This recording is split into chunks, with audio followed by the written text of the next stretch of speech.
We start? Can you hear me? Yeah? Great. So, uh, hello everyone. Thank you for joining. We have a session on cultivated meat. So, a very brief introduction. My name is Ala Voldman. I'm the Vice President of Strategy and Policy at the Good Food Institute Israel. The Good Food Institute is a global international non-profit organization working to make the global food system better for the people, the human, the planet, and the animals. Powered by philanthropy, we work across the globe to advance alternative protein as an essential solution, part of the global food system, biodiversity, and food security solutions. And a little bit about the reason why alternative proteins. So, meat consumption today is the highest it's ever been, and it's been growing. And the UN has projected that it will increase by 50 to 100% by 2050. The problem with that is that current meat production is not an effective way to make our meat. It takes 9 calories fed to a chicken to get 1 calorie back out in the form of meat. And the conversion rate is even lower with other animals. The vast majority of the crops that we grow is not fed to human, but to farm animals. So we ship the crops, we feed the farm, we operate the farm, then we ship the animals to the slaughterhouse, we operate the slaughterhouse. It's a supply chain that is highly energy intensive and polluting, and the UN has determined industrial animal agriculture as one of the top 3 environmental issues: water use, biodiversity loss, and climate change. So how do we feed 10 billion people by 2050 and do it in a sustainable, efficient, and safe way? For over 50 years, people have been advocating to reduce meat consumption. However, it has been growing constantly. The way we are trying to do it is not by educating only. We are not trying to change human behavior. We are trying to change the way that we are making meat.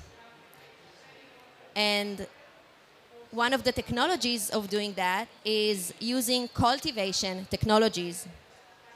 An exciting technology that allows us to replicate completely and create genuine animal meat without the use of animals. And briefly, just on a high level, how it's done, we take a small, very small biopsy of cells from the animal continues to live. We grow these cells, we feed it with the required nutrients for these cells to continue and grow and proliferate in a sterile bioreactor conditions, and we can grow muscle cells and fat cells and connective tissue with this technology.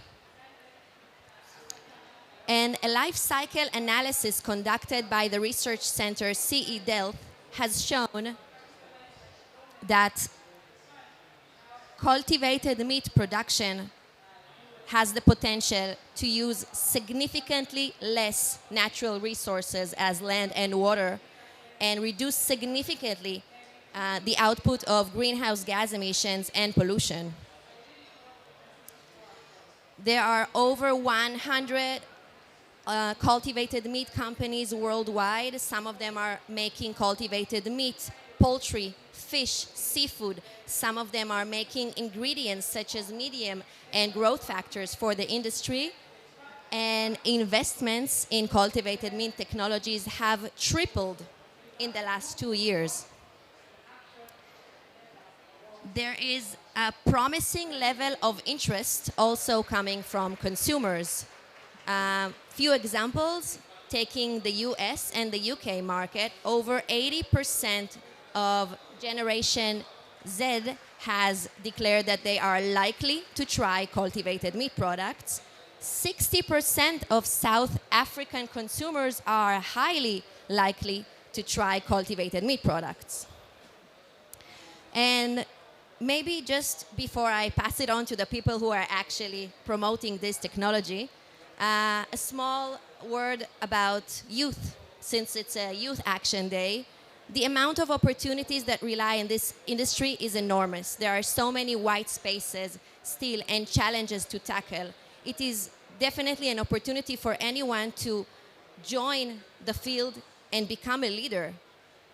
From the academy, joining in masters and PhDs and studying various disciplines who are relevant to the industry and training others, as well as joining the industry, startup companies, food companies who are involved in that, not only in technological fields, but in other areas as well, government supporting fair regulation for the field, promoting research grants and R&D, and of course, various roles that support the ecosystem in NGOs.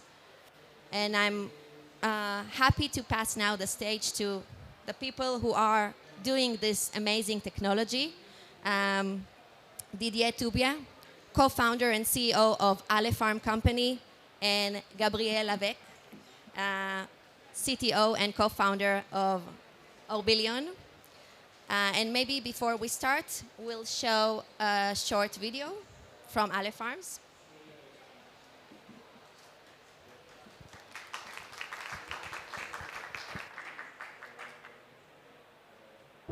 Just imagine what might be possible. The Earth today is at a global tipping point. The meat industry is responsible for a large amount of greenhouse gas emissions. Larger demand for meat also means larger demand for pastures to raise the meat. All of those come at the expense of tropical forest land. Reducing meat consumption is really something we have to do if we want to protect ourselves from these emerging environmental challenges.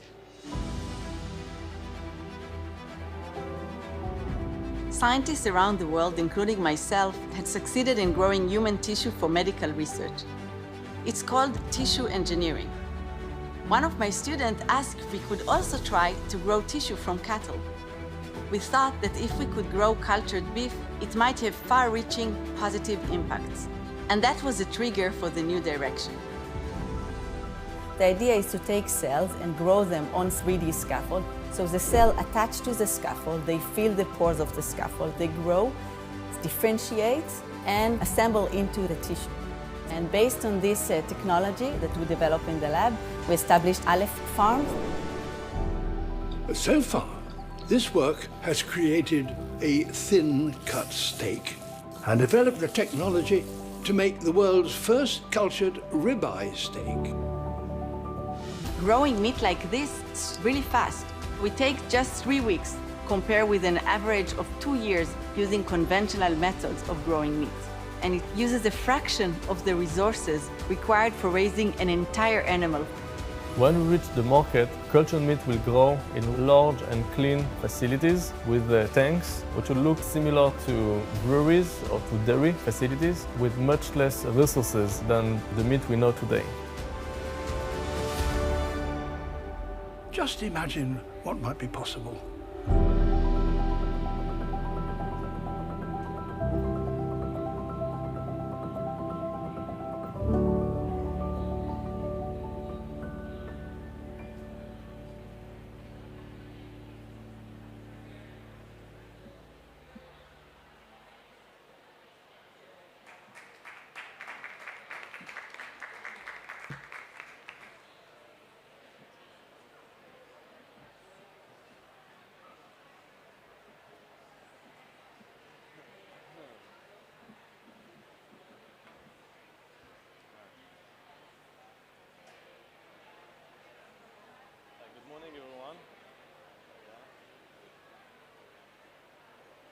Good morning, everyone. We're super excited to be here.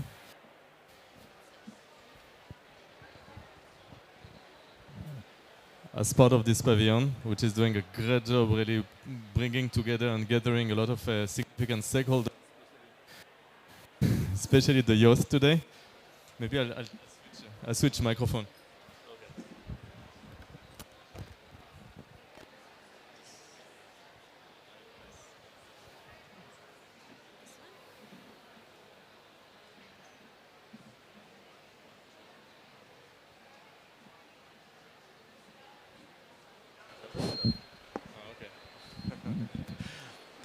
So thanks for having us, and we're super happy to have this opportunity to exchange and dialogue about cultivated meat as a new category of animal protein beside conventional sustainable agriculture.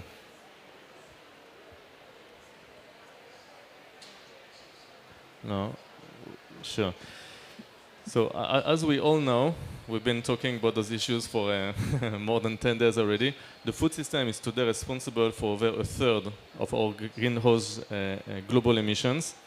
But there's more than that. The food system, as we know it today, I would argue hasn't been designed to feed the people. And the clear proof of that is that on one hand, we throw away more than 30% of the food we produce. But on the other hand, close to 900 million people are undernourished, demonstrating the fact that the way we manage our system hasn't been designed in order to bring the right nutrition to the right people at the right time and the right place. So there are some issues related to climate change and biodiversity, but also to food supply, resilience and food insecurity, and public health crisis. Cultivated meat is one of the new technologies which is intended to reach the market in the next year and following that to expand into the larger mass market, beside other technologies such as algae-based fermentation and regenerative agriculture. And this specific technology is about growing an animal product which is similar to meat directly from its cells, from the ground up, the cells being the same building blocks as we can find in the meat harvested from a slaughtered animal. It starts with isolating cells from a healthy cow. The first products we intend to launch next year has been donated by Lucy, who is a Black Angus cow from California. The first stage is to grow a mass of cells, and then we seed those cells onto a matrix, a scaffold, which induces the interaction between the different cells and foster the formation of a tissue which is equivalent to a steak. It's not exactly the same as meat. We call it cultivated meat as a category. We believe it will be a differentiated product and a new category of animal products. Based on this new approach for producing high quality nutritious food, we aim at providing continuous access to the required nutrition for everyone while being a good steward for the people, the animals, and the planet, meaning our vision incorporates a range of different objectives, optimizing the food system as a whole. On the affordability, we believe we can reach price parity within 5 years from initial launch, which is quicker than the time it's taking to the new generation of plant-based products. We believe we can get to price parity quicker. We can delocalize our production system with a shorter supply chain and better availability, better agility in terms of meeting the demand and adjusting the supply to the demand, thanks to short 4 weeks production cycle and shorter supply chains. The fact that we incorporate new production systems in the food production infrastructure is also a way to increase the resilience of the food system. Today our food system is very much concentrated in specific regions of the world with uniform farming practices using the same inputs and concentrated within the hand of a few large companies. In order to make the system more resilient to shocks, we need to have circuit breakers, to have B plans, to diversify the supply. And last but not least, because our cultivated meat grows in a closed system, we can avoid the use of antibiotics at scale, but also provide a product which is free of any pathogens. Compared to conventional beef, cultivated meat is using much less water, but also has a much lower carbon footprint when fueled by renewable energy. At Alphonse, we're working closely with ENGIE as a global partner for our energy infrastructure. Much less particles and 95% less land. We've seen over the course of the last few years a wider endorsement of cultivated meat, including by large international organizations and the FAO recently, as part of their 5 years plan for food safety, the strategic plan which has been released in September.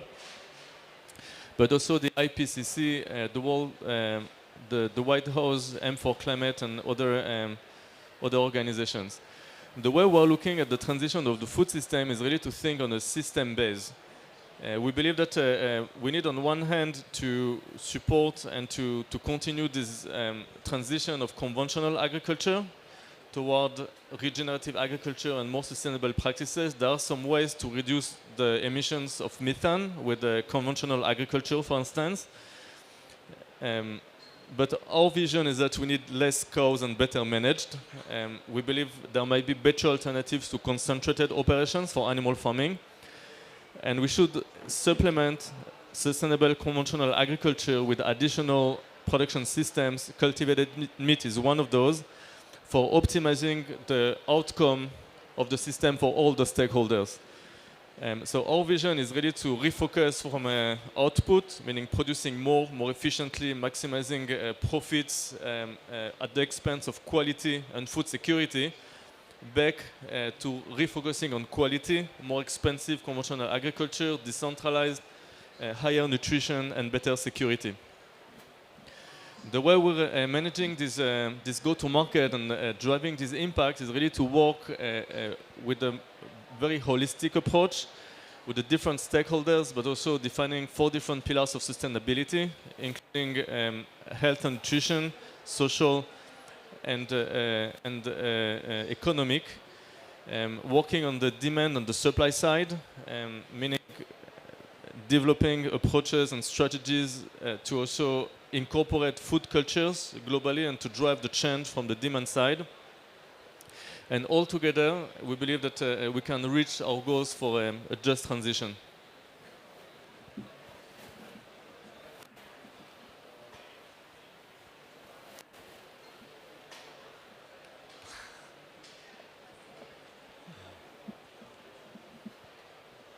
So we'll stop here this presentation, and I believe Gabriel will take the lead on the next part.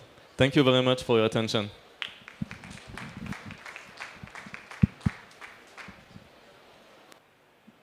Thank you.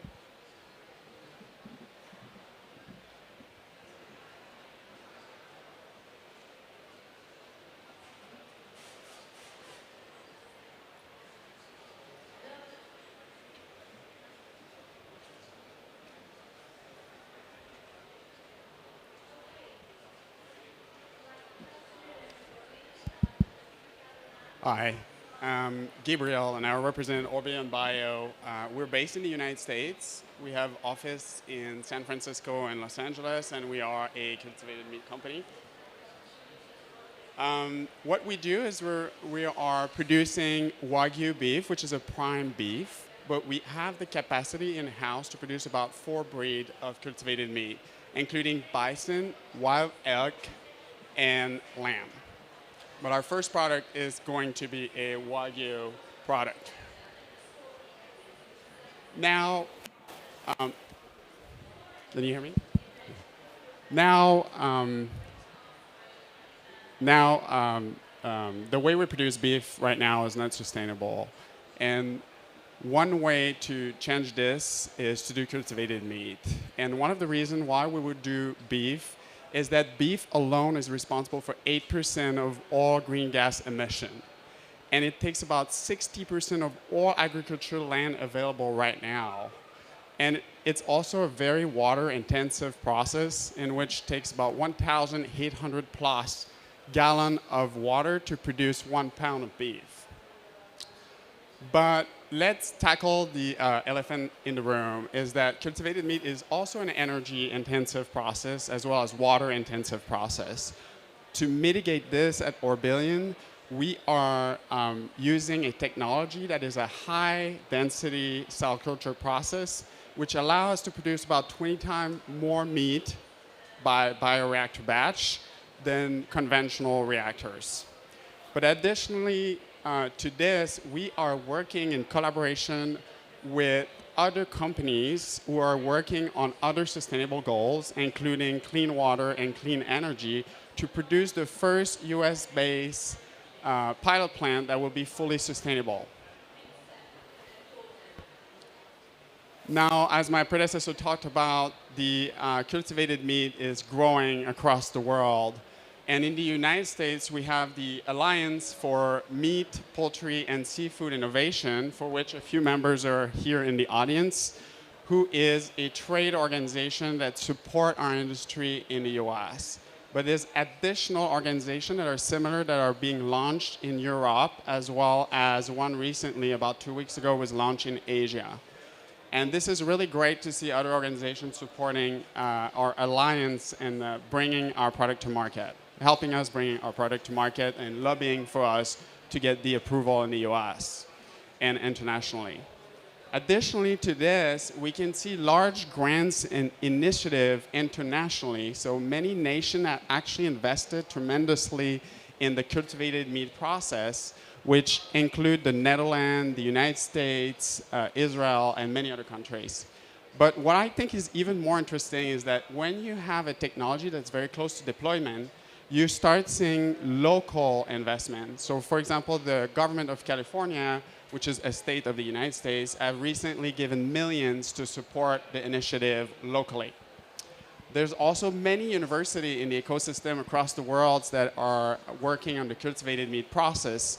But I'm blessed to be sitting on the board of UC Davis Cultivated Meat Consortium, so I just wanted to mention it here. They are one of the pioneers working on the topic. So they are creating the technology for cultivated meat to make it more sustainable that will be deployed in the future. I also want to be very thankful to nonprofits. So GFI is widely known as the organization supporting alternative protein across the world. They are hosts today. So I want to first thank them, but they also have all resources regarding this new industry. So if you actually go on the GFI website, you will see plenty of different resources, including educational resources, as well as link for TCA, for example, and more information on the economic and the impact level. Our industry is really growing, so there's about 70 total companies. There's additional companies that are supporting our industry, but there's about 70 companies in the cultivated meat industry working on various products from seafood, pork, beef like we do, and we are not a dream, we're actually a reality, and we're coming very soon to the market. So it's already sold. There's one company who's already selling product in Singapore. The US regulatory affair, we're expecting it to come this year in Q1 of 2023. And I'm very hopeful that you will see it internationally in many other countries as well.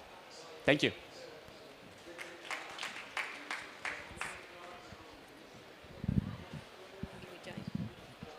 So I have a couple of questions, but maybe anyone else has?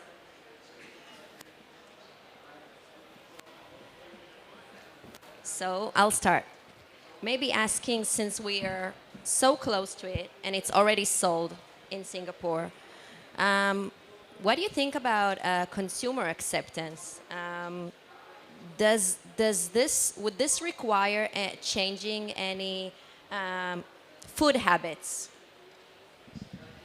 Yeah, so I'm happy for the question, and we believe there's a preconceived idea that food habits are very rigid and don't change over time, and that's not true, and it's a good news. We see that even in large markets like the US, for instance, the food we're eating today is completely different than the food we were eating 100 years ago, and most of the foods in our plate in 2022 are different from the food our grandparents were eating 50 years ago.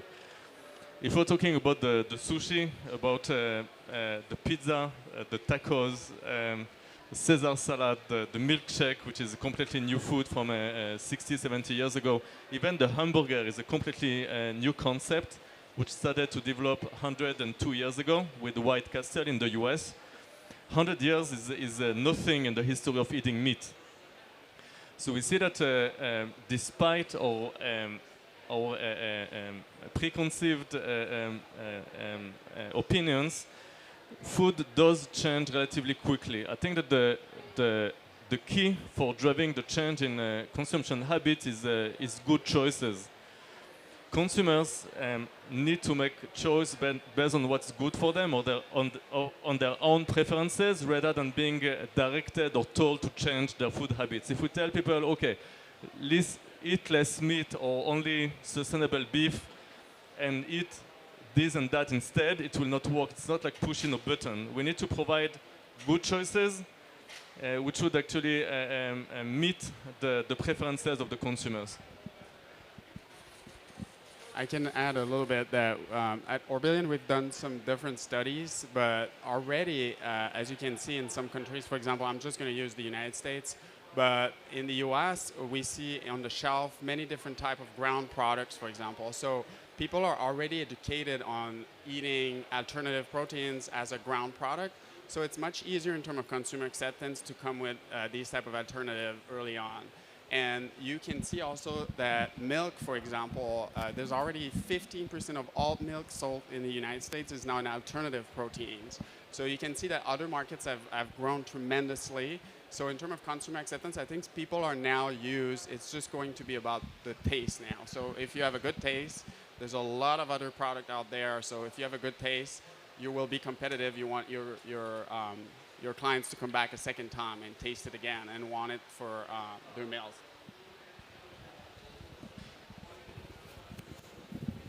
Yeah, I actually have a question following up on taste. So I remember reading some time ago that there was a study that the experience of eating meat was, not so much the taste, but actually the texture. So the experience of chewing and biting. So with this technology, are we solving for that? And how do you see that being solved, basically? So I've learned that in food science, the first few seconds in which you're biting are very important. So there's actually a whole science of texture, and there's also added ingredients you can add to the cultivated meat to add texture, for example. You can also produce it through a scaffold technology. There's various different ways to add that texture. But I think the emulation of the texture is a very important component of food in general. And it's also a full science, so I think this is really not an issue anymore to add texture to the product. And that's definitely true. And at Alefance, we're putting a lot of focus on 2 dimensions of quality, nutrition, culinary properties, which is also very important, how the meat cooks, the versatility of what you can do with it, and the range of dishes which are applicable to it, and then taste, texture, flavor, which is the sensory properties. I must say that the approach we are implementing and other companies are also working that way is not necessarily to be a one-to-one substitute as the meat we know today. We're not trying to be a fake sirloin or a copy of a ribeye. At Alefance, we're looking at our products in the framework of Aleph cuts, meaning being new cuts of meat which does not exist today, and optimizing the set of attributes of our products to make them attractive and appealing per themselves based on their inherent merit and their own value proposition. Slightly similar to electric vehicles in the car industry, where an electric vehicle is not necessarily one-to-one equivalent on all the parameters as an internal combustion engine. They're differentiated, branded differently, probably targeting different set of consumers. That's a little bit the same approach we're applying for cultivated meat. Of course, it has to be tasty and it has to be a great experience, but we're not necessarily trying to copy anything. Thank you very much. I just want to ask about the affordability, because I don't know the cost of production of cultured meat, but I would just like you to highlight at least to clear our doubt. Looking at the population of the greater percentage lives in rural, and looking at the variation in financial tools, I would just like to ask how expensive or how affordable will this will be if we are to change attitudes. I think it should be affordable. Yeah, thanks. It's a great question. When those products are launched, they will probably be relatively expensive, but we aim at driving the cost curve down relatively quickly with the increase of production scale. If I'm back to the electric vehicles analogy as well, the first electric vehicles were relatively expensive, and as the industry is scaling up and economies of scale, but also improvements in production process and better technologies are available, the cost is going down. In our case, at Ale Farms at least, we intend to reach price parity within 5 years from initial launch, which is again relatively quick compared to, as I mentioned, to the new generation of plant-based products, for instance, which launched 8-10 years ago and are still more expensive. So there is a good potential for driving the cost down relatively quickly, but at launch it will still be more expensive. Yeah, and at Orbillion, we're in the prime sector, so obviously we'll reach price parity, which is much higher in the prime sector faster. But eventually our objective is to reduce the cost to the price parity with conventional beef. So yeah, this is definitely a super important issue. But I think there's also advantage to the cultivated meat is that it can help areas where they cannot have agriculture to have their own independency in producing type of protein. So Singapore is obviously an example of this. If you live in the desert, for example, it's really hard to have cattle because they use a lot of water and you need to have the feed. So there will be a lot of opportunities coming from the cultivated meat. Also, meat is highly subsidized in many countries, right? So right now in reaching price parity in the alternative proteins, we are not subsidized at this point. So if we are saying we're reaching price parity is actually a very good example. We are much more at price parity than conventional beef in that sense.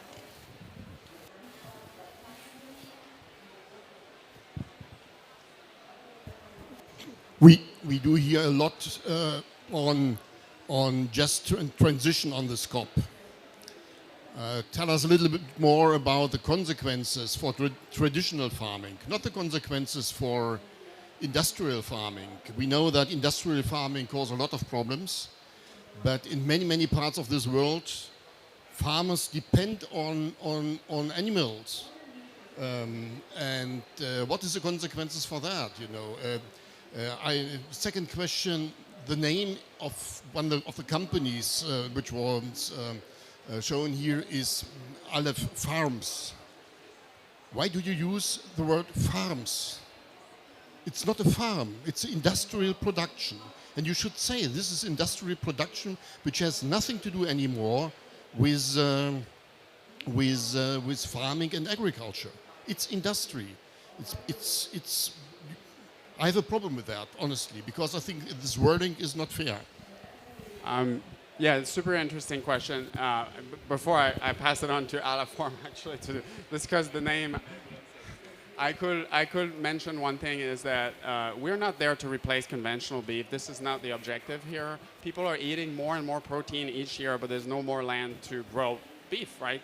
So what are we going to do in the future? So we're just adding one more alternative. I see a world where you can eat conventional meat, you can eat plant-based, and you can also eat cultivated meat as one of the alternatives. And also the farmer is integrated in this system because if you take the biopsy somewhere, you need someone to maintain that genetic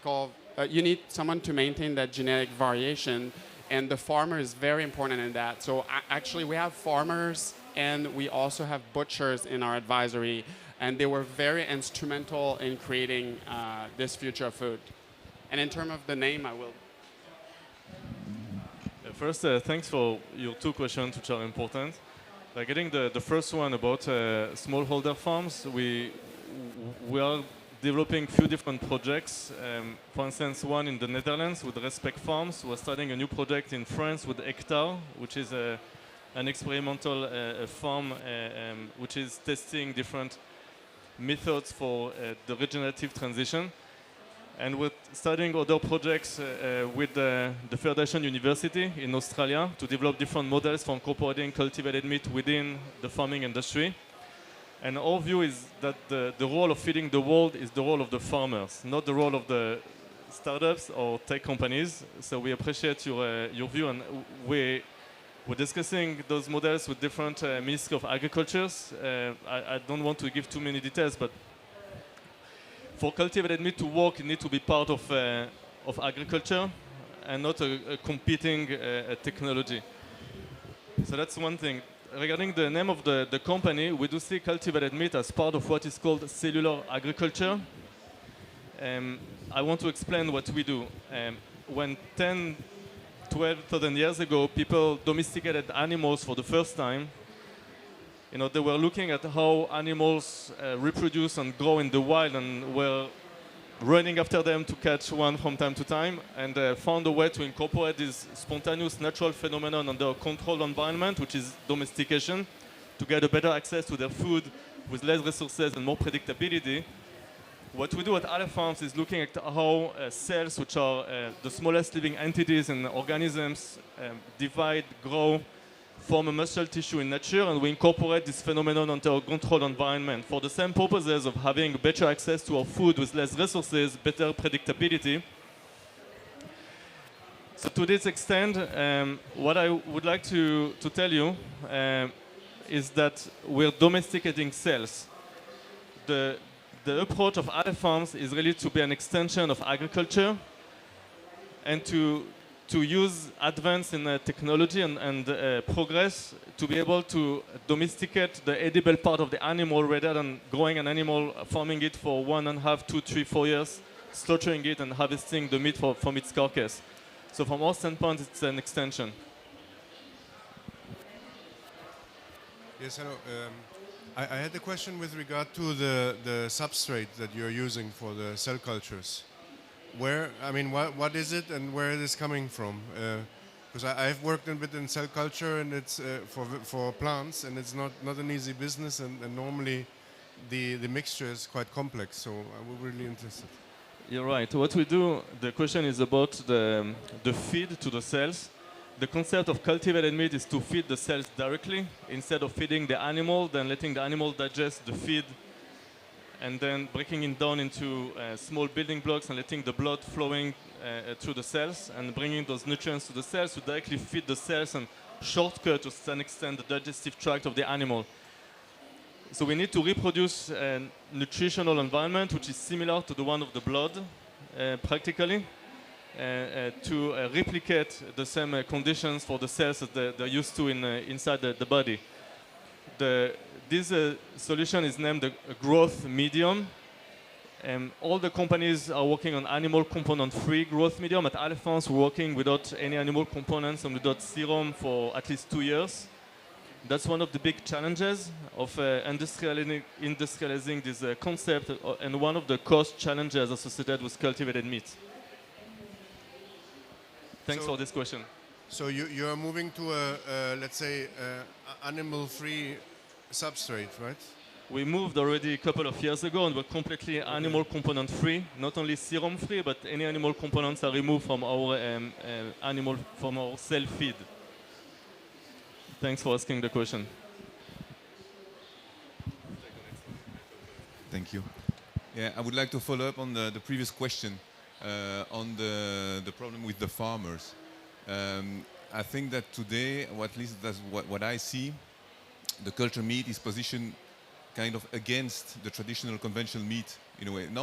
But I will explain. Not against, but I think that it's also because of the maybe some investors or some NGOs that are supporting also those companies that are positioning as the alternative to avoid slaughtering animals, or the alternative and not really as a new product that is let's say a new product that can be that can coexist basically with the conventional meat. So do you see that also as an issue today? I mean, for the public in general, right? And how do you expect to position in the product once they will be on the shelves? What will be the messaging basically, and how you expect to sell that to the large audience? And maybe just nothing to do, but then another technical question about the production. If you scale that, your facilities, I guess we are talking about, or big production plant or a succession of smaller ones. But do you have also some byproducts or waste coming from the process? And if so, what are there and what do you do with those wastes? Yeah, I guess we can both answer, but there's definitely different ways, right, coming from this. There's a lot of different ways in cell culture where you can, there's different ways in cell culture where some technologies, pardon me? Oh, okay. Well, can you hear me now? Yeah, I apologize. Yes. There's different ways in cell culture where you can reutilize some of the component in the media. So a lot of the cultivated meat company, as well as some other companies that exist right now, are supporting and creating new technology to work with bioreactor and reutilize, if you want, the media that was used one time in this process, right? There's also high density process in cell culture where you are trying to use less and less media. So that was one of your question. The other one I think you pretty clearly was talking. Yes, maybe to expand on what Gabriel said, at Alphonse we're working on a growth medium recycling, meaning using as much as possible 100% of the nutrients and some of the waste, which is, for instance, cells do produce lactic acid or have different waste products which are filtering out and reusing as part of fertilizers or other uses in agriculture. So the idea is really to use as much as possible 100%. We're not there yet, but that's definitely the direction. And regarding the positioning, I agree with you. I think that might be sometimes difference between among the industry. Some companies are a bit more activist. We are not. I eat meat myself, and I like meat. That's why I'm involved in this project. And we believe that there is room for animals in agriculture, both for regenerating the soils. Meaning, if we're talking about regenerative agriculture, it's difficult to regenerate the soils without animals. That it's part of the cycle. We also need animals as a bond in rural areas, as an economic source of revenues in many parts of the world, especially smallholder farms on which there is above 1 billion people living today in the world from animal agriculture and farming. Animals have a role in landscape management. So the idea is not to replace animals. We believe we need animals. Our views at Ale Farms, at least, is that we probably need less animals than we have today and better managed. In a framework of a transition toward a more sustainable system as a whole. And for that, we need supplements to provide additional pieces of solutions and work together with the farmers and the other stakeholders.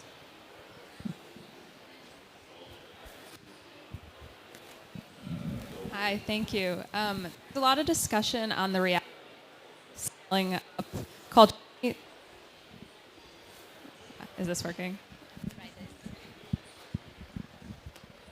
A lot of discussion on the realistic scale up of cultured meat, and I'm wondering, as two people who are working on it now, your kind of how you stay optimistic. I know I just read an article recently that came out that paints a very pessimistic picture, pretty much saying this is not going to be a reality.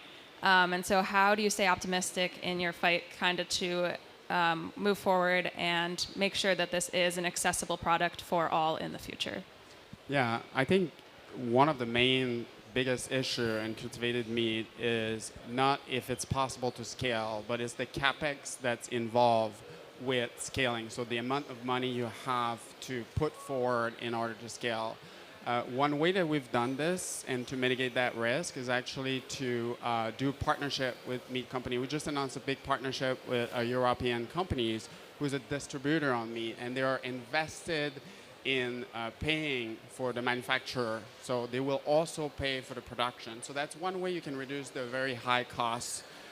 Another situation is also to use new technologies that are, like I said, high density cell culture. So you don't need to scale with very large bioreactors. There's also modular manufacturing, which is like using smaller, different ways to manufacture your cell culture. So there's plenty of different opportunities and ways to do this to reduce the cost. And then there was one article published that was less than optimistic on the cell culture itself, right? And so one way that we've worked around this is to actually have the people, the very people who wrote that article, to look over our models. And now these people who are co-author of this article are now validating the model that we created within at least Orbillion. So therefore, it is a possibility even from the author of this article. So I think we ran out of time. I would like to thank you for staying and for asking really relevant questions. And I would like to encourage you to continue and ask questions. And as you heard, this is not science fiction or far future. It's already present, but there are still challenges and white spaces. And wherever you practice and active, there are ways that you can contribute. Different partnerships, and by also contacting and engaging, and you're welcome to enter our GFI website. There are plenty of material and article to learn more about it. And Gabriel and Didier, thank you so much. Thank you.